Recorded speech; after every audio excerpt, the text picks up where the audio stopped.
Hello all, and welcome to the February Patch Tuesday webcast. We will begin in just a few short moments, but before we do, I'd like to remind all attendees that they're currently in listen-only mode. But please feel free to ask our expert panelists questions at any time, and we will answer them during the live Q&A session at the end. With that, I'd like to hand it over to Rob Brown.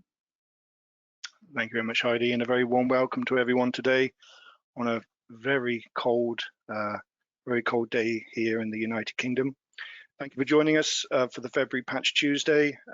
If you're watching live or if you're watching the broadcast, everyone is welcome. As usual, I'm joined by two specialists in my team to help facilitate the content today. John, would you like to introduce yourself? Absolutely, thank you, Rob. Hey everybody, my name is John Cassell, Solutions Architect with Syxsense. I am based in sunny Southern California, and I've been working in IT for many years, specializing in desktop and server operations. Currently at Syxsense, I dabble in pre-sales, customer onboarding, and training. Thank you, John. And Pete, would you like to introduce yourself? Yeah, no problem, Rob. Hi, everybody. My name's Pete. I've worked for Syxsense as a pre-sales consultant for 5 years, coming on 6 now, actually. Prior to my current role, I worked in an oil company where I managed a tool set that at the time was called Landesk. The tool was used to manage around 4,500 devices. We use the tool for general asset management, software deployment, and of course, patch management. In my current role, amongst other things, I demo Syxsense products to potential customers, and I also train customers on all aspects of the product. Thank you, Pete. And once again, I'm Rob Brown. I'm head of customer success from our UK head office. One of my teams in cybersecurity is responsible for patch management. Our focus today, and over the last 10 years or so, we've deployed over 100 million OS vulnerabilities. Okay, so first of all, we start with some feedback and some questions. Now, we actually have, based on some brilliant feedback, we've been adding extra content into these webinars over a period of time, and we're actually getting right up to the hour. Some really constructive feedback we've had recently is to try to keep the webinar to 55 minutes. So any questions that we don't answer at the end, we will answer you privately, and if you're happy, we'll add those answers to the beginning of the next webinar. And also, I was told I've mixed up the UK and the US dates on the feature update section. So as John talks about it, all the dates are now in US date format, and I've also modified the dates that are coming to end of life. Okay, so we have some news, and we have quite a bit of news to get through on this webinar today. Microsoft has been issuing some warnings. You've only got 6 months left to move from Skype for Business online to Teams as part of the Office 365 platform.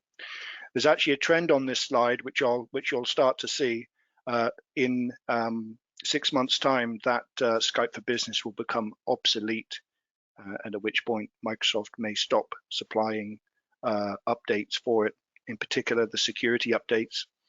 Microsoft will also remove the legacy Edge browser automatically in the April Patch Tuesday. So if you are still using the legacy Edge browser, it will be deleted. The new Edge browser is based on Chromium, and you need to move to that if you've not already done so. And lastly, if you've been since January, when Flash became end of life, if you've been busy uninstalling Flash to your devices by deploying the KB or by uninstalling it, if you are moving to 20H2 feature update, the Adobe Flash Player will be restored.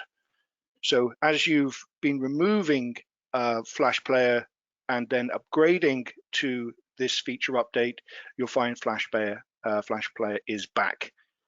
So as part of the obsolete page here, you do need to make sure you redeploy your KB update to the device, and that will remove Flash again.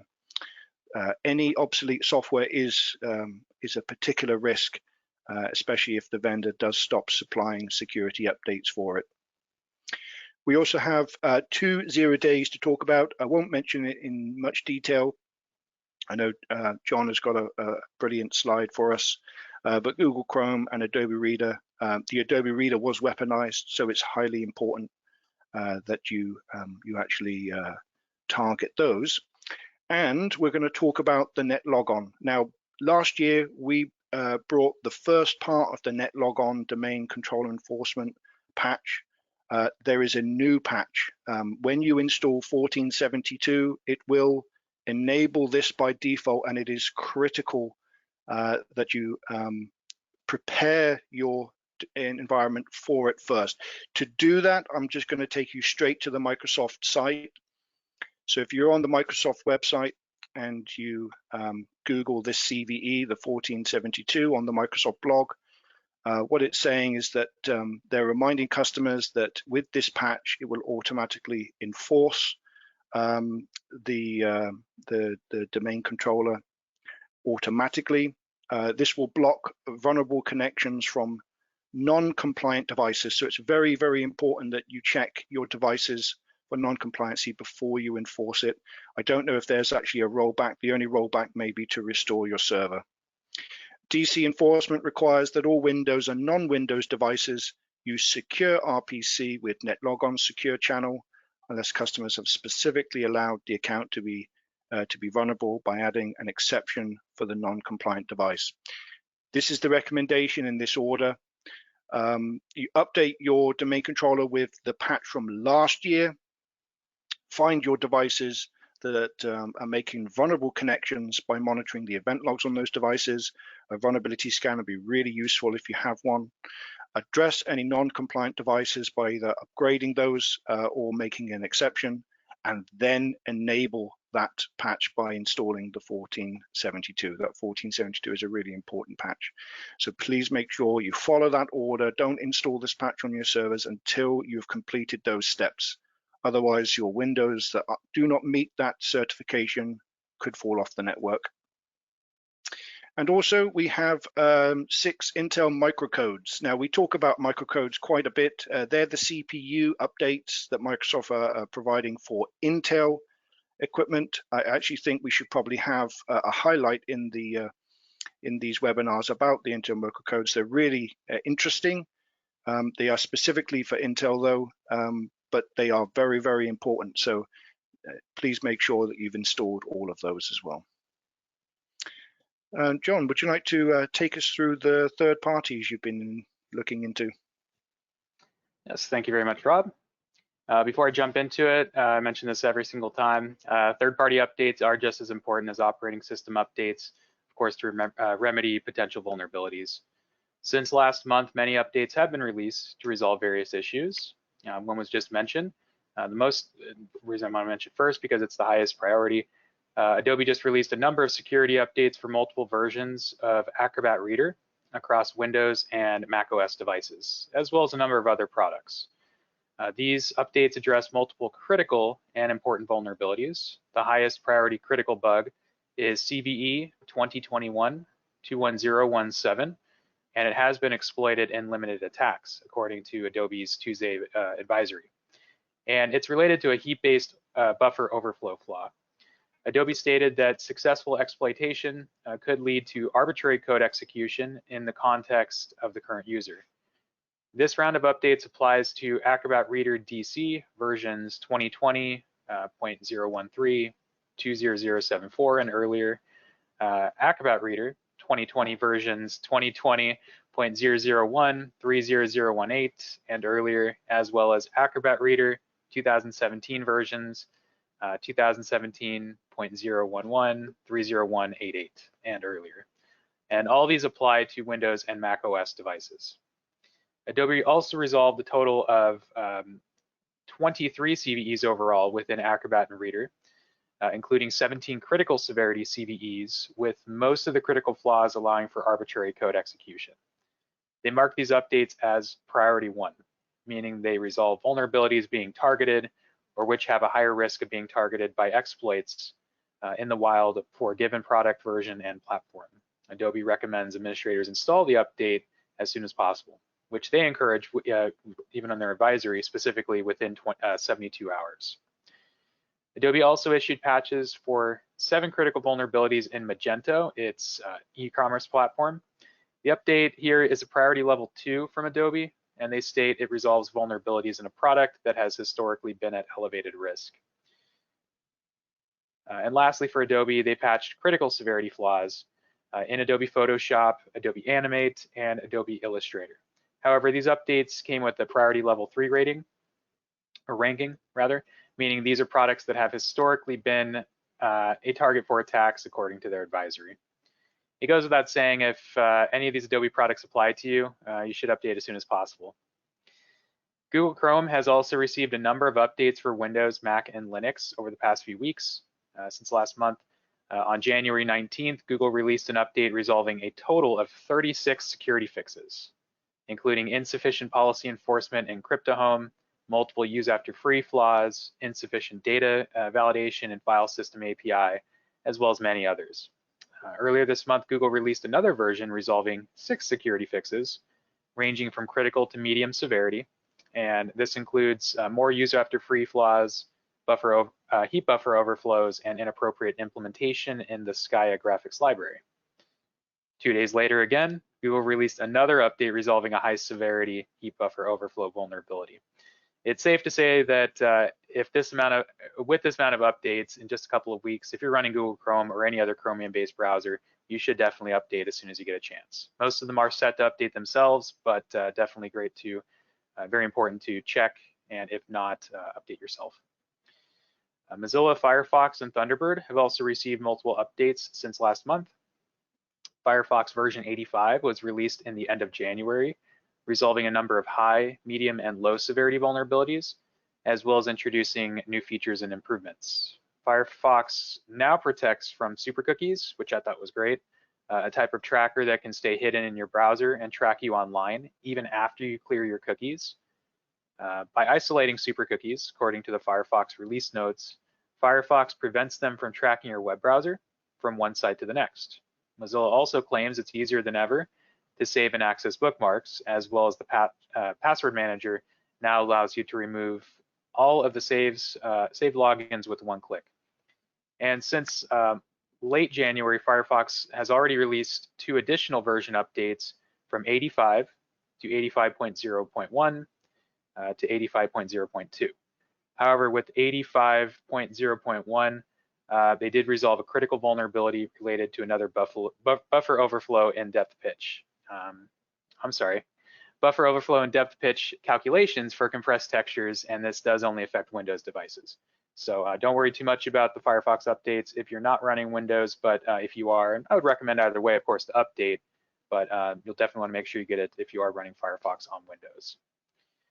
Mozilla Thunderbird also received a pair of updates, versions 78.7.0 as well as 78.7.1. However, the previous version, 78.7.0, resolved a number of lower severity vulnerabilities, similar to Firefox, of course, as well as a number of extension API enhancements. VLC Media Player released version 3.0.12 in mid-January, providing a number of additional media enhancements. These include native support for Apple Silicon, support for the RISC protocol, visual improvements on macOS Big Sur, various interface and audio fixes, and resolving multiple high severity vulnerabilities, which is another reason why it typically makes my list. There are some security concerns. These vulnerabilities exist in versions 3.0.11 and earlier. From VideoLAN's website, a remote attacker could create a specially crafted file that could trigger some various issues, notably 2 read buffer overflows and some invalid pointers being dereferenced. If successful, a malicious third party could trigger either a crash of VLC or an arbitrary code execution with the privileges of the target user. It's worth noting that they have not seen any exploits performing code execution through this vulnerability. Last but not least, Wireshark version 3.4.3 was released in the end of last month, and their previous version actually made last month's Patch Tuesday as well, so this is a second version within about a month and a half which isn't too typical for Wireshark. So they may have some concerns here. So if you happen to be using it, just make sure you're on the latest version. I did want to highlight this particular update because of 2 high severity vulnerabilities that were resolved. The first vulnerability, CVE 2021-22173, involves a USB HID dissector memory leak. And related to this is the second vulnerability, CVE 2021-22174, involving a USB HID dissector crash. And these were also, there were also a number of additional bugs resolved within Wireshark, including some related to new versions of Mac OS, but no new protocols released in this latest version. Some additional products have also seen updates since last patch Tuesday, including Dropbox, Microsoft Edge, FileZilla, Java, Opera, RingCentral, Skype, Thunderbird, WebEx, WinSCP, and Zoom. And of course, lastly, my monthly reminder to all administrators, always include third-party patching in the patch management process. It's not just about your OS updates. Of course, they have plenty of vulnerabilities, but so do the third-party patches. Any application can be considered a major vulnerability if you don't update it regularly. Thank you very much, John, and I echo that. We've been asked a lot about OS vulnerabilities in addition to operating system patches and third-party patches.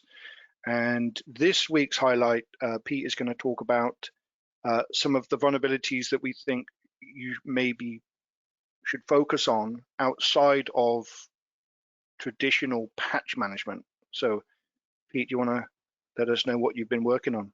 Yeah, certainly do, Rob. Yeah, thanks very much. If you can move on to the first slide, please. Okay, so this month I'd like to talk about vulnerabilities that go beyond the normal patches that everyone knows about now and is familiar with, that we've been talking about for month on month. There are many vulnerabilities that can be exploited that cannot always be remediated using the normal methods. Now, if your device management tool that you use can scan for these vulnerabilities, you can at least scan them and then decide which ones you actually want to remediate. Next slide, please, Rob. Okay, so in our product, and I don't want to be an advert for our product, but obviously that's the one I'm familiar with. In our product, we break down these security scans into families. We currently have 27 families and more than 1,000 scripts in total, which you can actually run on your devices. Here you can see 3 examples of families, and under each of one of those examples, you can actually see some examples of the actual scripts that can be run. The families being shown here, obviously being Windows user accounts, remote desktop, and backdoors. Now, what I plan to do as part of these webinars is to list 5 of these scripts each month and then talk about them in a little bit more depth, which is what I'm going to do now. So next slide, please, Rob. Okay, so MariaDB. MariaDB is a community-developed, commercially supported fork of MySQL relational database management system. It is intended to remain free and open source and under the GNU General Public License. It can be seen here that it has vulnerabilities that have the highest CVSS score, so 10, even though the vendor has only classed them as high. In this case, it's quite a simple fix. The application must be upgraded to at least version 10.0.13. Next slide, please, Rob. Okay, so AnyDesk. AnyDesk is a remote access software tool, and quite obviously, this is the sort of tool that is becoming more popular. We're seeing it used more and more now that employees are working remotely, working from home, that type of thing. It has a CVSS score of 9.8 and a vendor severity of critical. In this case, the actual vulnerability is a DLL that is exposed that could allow injection of malicious code that could then compromise the affected device. Again, in this case, the fix is simple. The application just must be upgraded to at least 3.6.1 or higher. Next slide, please, Rob. Now, this one did make me laugh, I must admit. This is Trend, and it made me smile for two reasons. The first one being that it's called worry-free, and the second one being that this software quite clearly is designed to protect your devices against malicious attacks. I actually lifted the following quote from the vendor's website. They state that it is an all-in-one cloud solution that provides endpoint, web security, and email protection in one hassle-free bundle. The vulnerabilities, and note I say vulnerabilities here, have a CVSS score of 9.8 and a vendor score of critical. Once again, the fix is to update to the latest version of this product. Next slide, please, Rob. Okay, so Avast or Avast. I didn't want to appear to be just picking on Trend. So this is similar, obviously, in that it is an AV product. In this case, the vulnerability is a little more well-defined. It's down to an AWS task RPC that can be exploited to elevate privileges. It has a CVSS score of 9.8 and a vendor score of critical. Once again, the fix in this case is to install the latest version of the software. Next slide, please, Rob. Okay, HP or HP Device Manager. This last vulnerability that I have for you this month is for HP Device Manager. It clearly is software that allows you to manage your HP devices, carry out BIOS changes and upgrades, that sort of thing. It has a CVS score of 9.9 and a vendor score of critical. It has multiple vulnerabilities, and as usual, in this case, the fix is to update to the latest version. Just before I hand you back to Rob, one thing that I thought that I will leave you with is that the vulnerabilities that I've shown you this month can all be remediated by deploying a later version of the software. Now, if your management tool can deploy software, then obviously you can leverage that side of your tool to fix these vulnerabilities by getting that later version of that software out to those devices. And on that note, I'll hand you back to Rob. Thank you, Pete. That's brilliant. There's definitely food for thought, and I suppose I'm going to think of a few things to bring up on the next webinar on what I can maybe add to your list. Okay, so let's take a look at the Patch Tuesdays for February. It is Patch Tuesdays. There is more than one. Last week we had 7 non-security Office updates. Two of them very interesting. We had Office 2016. There was an Outlook, an Office, and a PowerPoint update. 2013 was an Office and a PowerPoint update, as well as 2010 there was an Office and a PowerPoint update, and 2010 was supposed to be end of life. So I am surprised to see that they're continuing to release non-security content for it. Now, these patches aren't addressing specific security issues, and sometimes they don't have a CVSS score. But nonetheless, since they are available, if you're still using those versions of Office, we recommend that you upgrade them. Now, we had a fantastic release yesterday, 56 security fixes. We've been used to seeing twice as much. But as you'll see, you have some issues with this list. There are some very, very high priority vulnerabilities being fixed that absolutely need to be prioritized. We don't have any .NET Framework updates, and we do have one 0-day, which I'll talk about in my recommendations, and one advisory. The advisory is the servicing stack, and this has been with us for quite a while. I recommend highly that everyone should move to Windows 10 2004 feature update as quickly as possible. If you've been with us before, this is the step change when Microsoft started including the servicing stack updates inside the cumulative patches.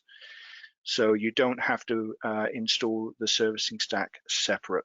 Now, servicing stack updates are classified as critical, but they don't actually fix a security issue. They are prerequisites that enable the software and the hardware to work together.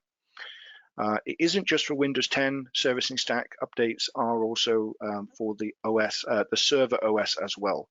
So 2020.04 is where you need to get to, so you can stop worrying about servicing stacks. Okay, and let's talk about how you're going to prioritize Patch Tuesday.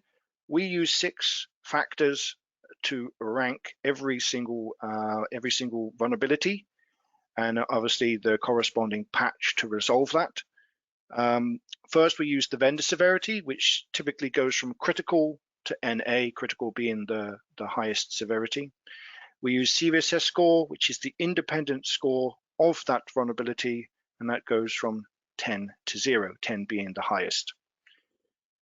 If you put those together, you get an idea on how severe the vulnerability is. Not all vendors rank their vulnerabilities the same when you compare them against CVSS score. Some vendors have some difference, and some of those differences are actually quite large. Weaponized status is where we've got a vulnerability that is actively being exploited. Actively being exploited is one way of knowing that this one is an urgent vulnerability to prioritize, even if the vendor and CVSS score isn't very high. But public aware vulnerabilities, on the other hand, is where the precise method to expose that vulnerability exists. So, and if you have a weaponized vulnerability which also is public aware, that you have a disaster. Luckily, this month we don't have weaponized and public aware together in the same vulnerability, but you do need to be aware that when you do have a public aware vulnerability, the distance between it being public aware and being weaponized can sometimes be very short. With your patch management solution, if they are able to tell you that these are public aware, that's brilliant. If not, we will tell you which ones to prioritize in our recommendations later on in the webinar. Now, countermeasures exist in 2 parts. You've got a countermeasure where you have a mitigation. A mitigation meaning that you don't have to deploy the patch. You've got something like a perimeter protection, or you have a next generation antivirus. It means you don't have to deploy it. And that's a way of balancing the priority. So even if you have a really high severity on all of the previous 4, but you have a countermeasure, it means you have an alternative option to deploying the patch. And secondly, you have a workaround. So maybe you could set a registry key or change something in Active Directory. You have another avenue to resolve the issue without needing to deploy the patch. So that's the balance. The last thing we can't help you with, unless you're a Syxsense client, is your exposure. So put the 5 things together, add your exposure, and obviously what you end up with is the patches that you should prioritize in any month. And if you've been with us before, you'll know that we don't put the recommendations into the webinar slide. We actually put them directly on our website. I'll just bring that across now, and we'll go through some of our recommendations.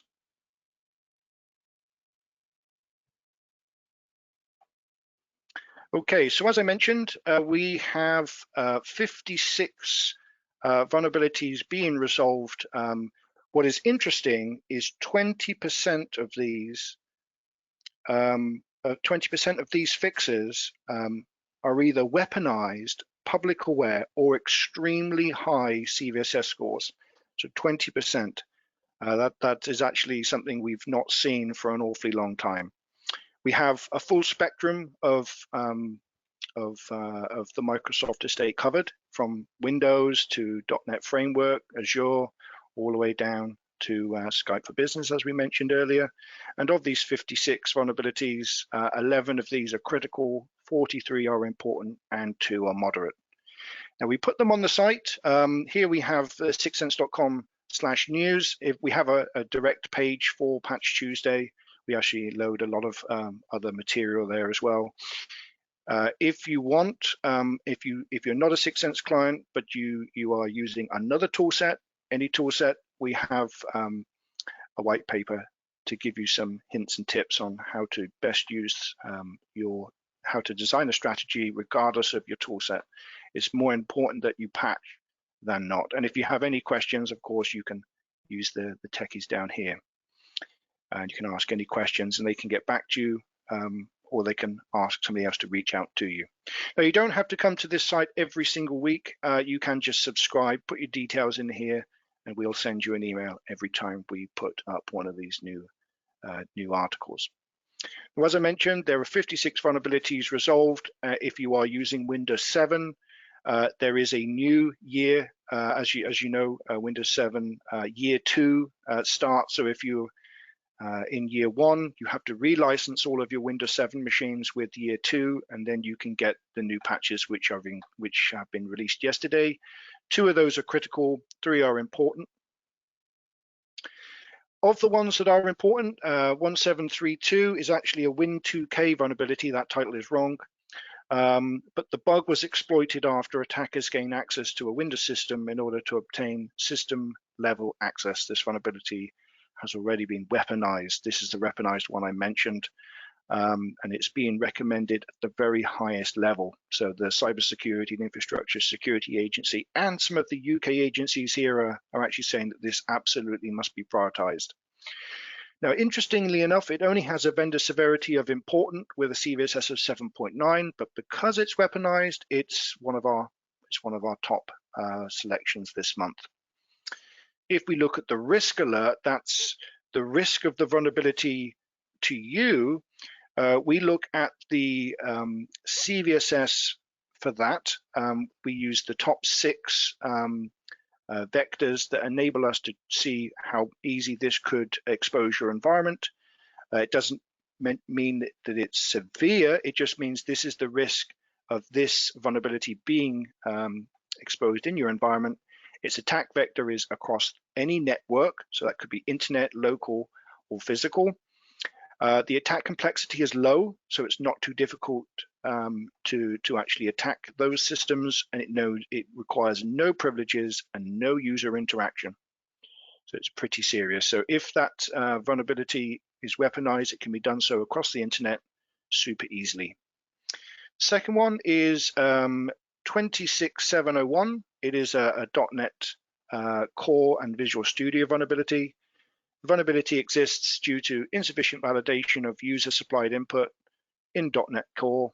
A remote attacker can pass specifically crafted input in to the application and execute arbitrary code on the target system.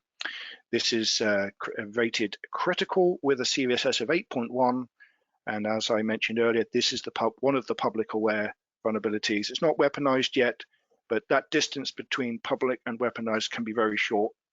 If we look here, it's not the most severe of risk. It has a high complexity, but it can be attacked across the network with no privileges and no user interaction. So I highly recommend this be one of your priorities. And lastly, I want to mention the CVSS score. Again, the CVSS score independently scoring this at 9.8. I do believe that it has been rescored, and that is why we use the CVSS. It is independently assigned. This vulnerability is the Windows DNS server vulnerability.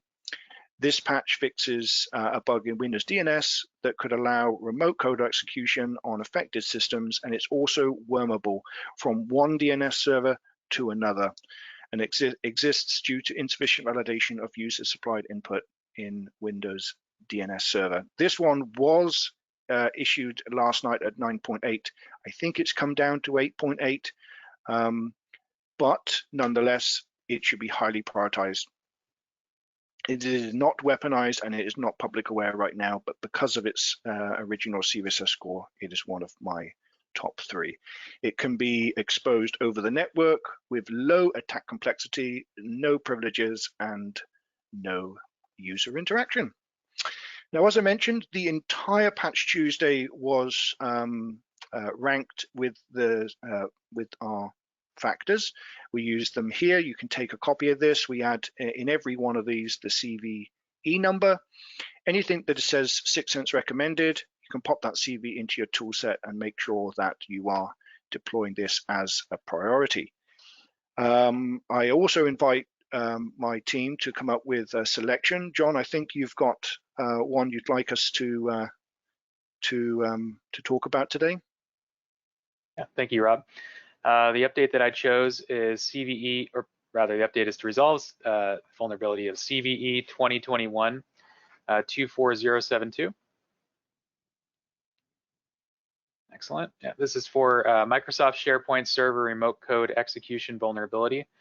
Exploitation of this is more likely. The vulnerability exists due to insufficient validation of user-supplied input in Microsoft SharePoint Server. A remote authenticated attacker can pass specially crafted input to the application and execute arbitrary code on the target system. Vulnerable software versions include Microsoft SharePoint Server 2013, 2016, and 2019. This does have a vendor severity of critical, CVSS severity of 8.8, which is actually falling into technically the high category. It's not currently weaponized. Public was not aware of the vulnerability beforehand, and no countermeasures are offered. We assess this risk as having an attack vector via the network, low attack complexity, low privileges required, no user interaction, and a jump point does not apply in this case. That's brilliant, John. Thank you. And Pete, I believe you've got one for us as well. I certainly do, Rob. Yeah, thank you for that. So the vulnerability I spotted this month is CVE 2021, obviously, 24072. So just let you find that. That's the one John did. Ah, okay then. Right, okay, well, I've got that one wrong then. Okay, right, I don't know if we've got our notes, so I can just quickly find that. Well, anyway, okay, so the vulnerability, I'll find out in a second which one it actually was, or maybe you can, Rob. I'm very pleased that the vulnerability I have picked has beaten John's with a CVSS score of 9.8. It is classed as critical. In this case, this is actually a Windows TCP IP vulnerability. It's due to the handling of inbound IPv4 traffic packets. An attacker could exploit this bug by crafting traffic using two IPv4 protocols or features, IP fragmentation and loose source and record route, which is LSRR. Our own internal SIG score will be based on the vendor severity of critical, CVSS score of 9.8. It has not been weaponized. There's not public aware at the moment, but there is a countermeasure, which is basically a workaround which involves running a command line to set the source routing behavior to drop. I will just actually quickly open up my emails and find out where the actual name of that. It's 24074. Oh, thanks. 74. Sorry, I've just written it down. Yeah, me being dyslexic doesn't help one iota at all. But thanks very much, Rob. The information I gave was about that definite CVE. Anyway, but there you go. That's brilliant. Actually, John, I think that a SharePoint came in as weaponized last month, and TCP, anything to do with TCP needs to be prioritized, absolutely. We do actually keep an eye on the CVE numbers, so as they change, as NIST, I believe, and NVD, as they rescore those vulnerabilities, we actually try to keep them up to date on this site. And in the Syxsense secure console, all of these are automatically updated on a 4-hourly basis. So any of these that do change automatically get changed in the console. That's brilliant. Okay, so we talk about some issues before we talk about Linux. We have not seen any issues ourselves with any of the testing that we've done for Windows 7 and Windows Server 2008. However, this is still marked on their official release. Certain operations may fail on clustered share volumes. Microsoft are recommending that there isn't a fix. You just need to do extra testing and make sure you have a backup. Also, we have not found this issue either, but Microsoft is recommending that there is an issue with the patches rolling back, and that's because you don't have the correct SSU installed.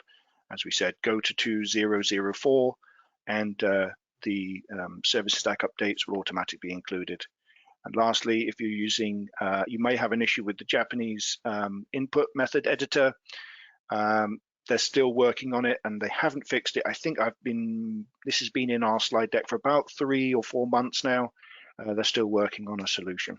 So if you have a Japanese keyboard language pack installed for Windows 10, please do extra testing and if necessary, make backups. Now this one is, I don't normally talk about previews, but this was highlighted to the team this morning. There are 2 KBs that are included in the preview versions of these of some Windows 10. So these 2 KBs end in 299 and 301. They are causing blue screen of death in Windows 10. So and just so you know, preview updates aren't the standard release. These are called optional and you have to subscribe to them. It's where you can get next month's patches this month. So, but what's interesting is that Microsoft doesn't actually support them. So if you do at your risk, go to the preview for patches, and you do have an issue, you have to either uninstall them, which can be a bit dangerous, or you roll back to a previous backup. But these 2 are causing blue screen. We haven't seen it ourselves as we don't actually add preview content into Syxsense. But we do know that if you are using WSUS and you are installing optional updates, then that could be an issue. So please be careful. Here we have all US dates for this. Do you want to just walk us through this, John? I don't think it's actually changed apart from this 1909 I've just made amber. Yeah, absolutely. A quick breeze through the feature updates this month, just because there's not really any change other than on our slide deck. We have the US dates now. The current version is still 20H2. That's the latest release. Doesn't matter if we're looking at Home and Pro on this slide or Enterprise. It's still going to be the latest and has the longest life cycle. 1909 will be coming to an end relatively shortly, of course, for Home and Pro. All other versions are already obsolete as of a couple months ago. We lost support for 1903. Next slide, please, Rob. For Enterprise and Education, they're, of course, typically going to get an extra year, but not always, since the spring releases now tend to have the same end of life date. So as you see here, 1903 had the same end of life. So if you're expecting to get a little bit more time out of Education, Enterprise, or any business version for that matter, you may want to think about going with the fall release instead, because it will have that extra year. As you see, 1909 is not slated for expiration this year. It's actually the year after. Rob mentioned as well and recommended to still go with 2004. I would make that same recommendation too. Think about which version is going to be best for you between 2004 and 20H2. You do actually get a longer life cycle of 20H2, but maybe the features aren't really going to work for you. So best to test and always phase that out to see which version is going to be best. Again, no change whatsoever to any of the feature versions. Of course, if you are on a supported version, you still get the updates. If you're not, update as soon as possible. And last slide, please, Rob. I think this is just for the long-term versions. Yeah, no change whatsoever. We won't see many changes on this slide for quite a few years. Of course, that's the intention with a long-term support version, long-term service channel or service branch. But if you are on these, which do typically have a heftier price tag, you got support for quite some time. Yeah, I noticed the mainstream support for this actually ends in October this year, so probably a couple of months we might make that amber as well. Yeah, excellent. Okay, so let's go through some of the Linux. As we were asked many times, actually not to put the Linux into the webinar directly. We actually put this straight onto the website. So this one is, again, if you go to the news page, we have all of our articles where we publish them here. And we've got the top Linux vulnerabilities of the whole month, but we actually do this on a weekly basis. That was also a request, because as we learned that with Linux, the cadence is actually much faster. And so sometimes Linux will actually release one vulnerability this week, and they'll release, a fix for a vulnerability this week, and then another fix for the same vulnerability next week. So we actually do publish Linux vulnerabilities of the week, but this is just a roundup of the entire month.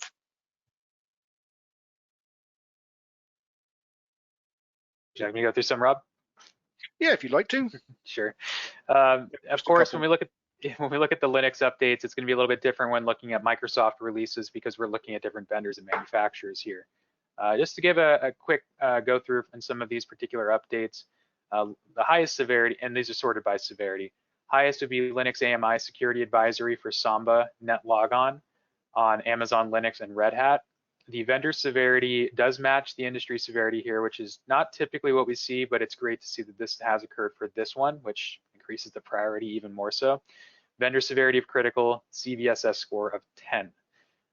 There are a number of CVEs resolved here, but just to keep it simple, flaw was found in the way Samba handled file and directory permissions. A null pointer dereference flaw was found in Samba's Winbind service, and a flaw was found in the Microsoft Windows NetLogon remote protocol. So regarding multiple CVEs resolved here, I would recommend to get this deployed as soon as possible if it happens to apply. One thing to note on this before moving on to the next, this vulnerability can be used as a jump point. I was just about to mention that. That's a great shout. So if this was exposed, they could actually go inside and then move sideways within other technology. So once they expose this vulnerability, they can then jump within the operating system or application. So that's really serious. Yeah, absolutely. The next update, which is just slightly less in severity, but if it's marked critical, it's pretty much the same priority. You should definitely make sure you deploy it as well. Hawk 2 security update for SUSE Enterprise 15, 15 Service Pack 1, and 15 Service Pack 2. Vendor severity is critical. CVSS score is 9.8. Hawk 2 is updated to a later version, and basically there's possible code execution vulnerability in the controller code. Nothing to note so much here in terms of the risk, but again, the CVSS score and the vendor severity says it all. The next update is for a Slurm security update for SUSE Enterprise 15, specifically Service Pack 1. Here's where we see a little bit of a shift. The vendor severity is medium, and the CVSS score is 9.8, and that's nearly the top of the scale. So there's another situation we mentioned in previous webinars. The vendor may not always match what the industry states in terms of how critical this really is. This is related to an RPC buffer overflow in the PMI XMPI plugin. Our assessment, nothing out of the ordinary here. Low attack complexity. It's still a network attack vector, but nothing else to note. Still, given that CVSS score, deploy that as soon as possible if you happen to be on that version of SUSE. Next update would be for Apache Log4net. This is a security update for Ubuntu. Won't try not to list all the versions there on the screen here. 16.04 LTS, 18.04, 20.04, and Ubuntu 20.1. This vendor severity is important, but it does still have an industry score of 9.8, and that is, again, still well, important. So the vendor did say the word correctly here, but typically if it does have a CVSS score of 9.8, I would expect something a little bit more than just important. This is a republished vulnerability from 2018 by the National Vulnerability Database, as it was discovered that Apache Log4net incorrectly handled certain configuration files. An attacker could possibly use this to expose sensitive information. Nothing out of the ordinary with the risk alert here either. However, it does require low privileges, low attack complexity, and it is still a network attack vector. The last update is a Flatpak security update for Oracle Linux 7. The vendor severity from Oracle, this is important, but it does have a CVSS score of 8.8. These kind of tend to correlate a little bit more. 8.8 is actually just below critical, so I would call that a high severity, nearly critical, still high priority, but it is just as important. A malicious or compromised Flatpak app can set environment variables that are trusted by the Flatpak run command and use them to execute arbitrary code, not in a sandbox. One area of the risk assessment here to note, a couple areas actually, local attack vector for this vulnerability, but it can also be used as a jump point. And I would say, even though this is the bottom of my list based on the scale and the ratings, because of that area alone, I would still prioritize as soon as possible if you're running Oracle Linux 7. Yeah, I definitely concur that. That's brilliant, John. Thank you very much. And I think we've just got a couple on Mac OS, and maybe we can jump to some questions. Sure. Lastly, for Mac OS, not a lot of changes, but did want to just note a few items on this month's webinar. They did Apple fixed a number of bugs in the latest update to Mac OS Big Sur version 11.2.1 with sudo and MacBook Pro charging fixes. Apple has also released some supplemental updates for older versions of Mac OS, particularly Catalina and Mojave, resolving the same sudo issue. And of course, on that note, the sudo issue is referenced as CVE 2021-3156. It's a heap-based buffer overflow in sudo. Has a CVSS score of 7.0, not as high or critical as some others, but given that they don't release too many updates, I would still prioritize as soon as possible. The vulnerability exists due to a boundary error in sudo. A local user can pass specially crafted data, trigger heap-based buffer overflow, and execute arbitrary code on the target system with root privileges. Although the score, again, isn't as high, I'd still recommend to any macOS users to get caught up on any and all updates when you get a chance. That is wonderful. Thank you, John, for that. So I think we probably have 2 to 3 minutes left. As we said, we would try to keep this to 55 minutes maximum. Heidi, do we have any questions for us that we could answer? And I want to make sure that our great attendees get their questions answered. So this one says, net logon secure channel patch is installed, but there were no system event ID 5829 on any domain controller. Is it possible that all my 5,000 devices, legacy workstations, and printers are compliant? It very well could be. I'd have to look into that, Heidi, and respond privately. I assume yes. I assume yes. If you don't have any of the non-compliant logons, that you should be okay. And just to talk, the original patch was actually last year. You applied that. It set the groundwork for this one. So actually, I hope that the previous patch would have set the devices up so that they were able to communicate with the correct compliance. I recall part of that update also recommending to block non-secure connections. That's accurate. There were some other advisories with that original update as well. So I would recommend to go with those advisories. Good, thank you guys. Next question is, what's the difference between an Office update and an Outlook update? Is Outlook not part of Office, or are they the standalone versions only? I can have a stab at that. If you imagine this is the Office platform. So Office as a platform has the products on top. Sometimes the Office update is to fix something in one of the products. So for example, Word, PowerPoint, and Outlook. However, they all belong to the platform. So some patches are for the Office platform, and then some are for individual products running on top of that platform. I guess, Rob, there'll be common DLLs and things like that run right. across those different products. Exactly. I don't know if Microsoft actually sells the product separately now, but that also could be why some patches are separate.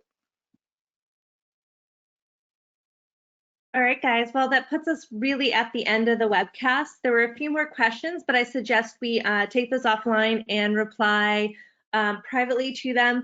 Sorry, guys, if your question wasn't answered, we will definitely get back in touch with you. Thank you to John, Rob, and Pete for your time, and to all of our attendees. Thank you. Thank you very much. Bye, everyone. Thanks, everyone. Thank you. Bye-bye.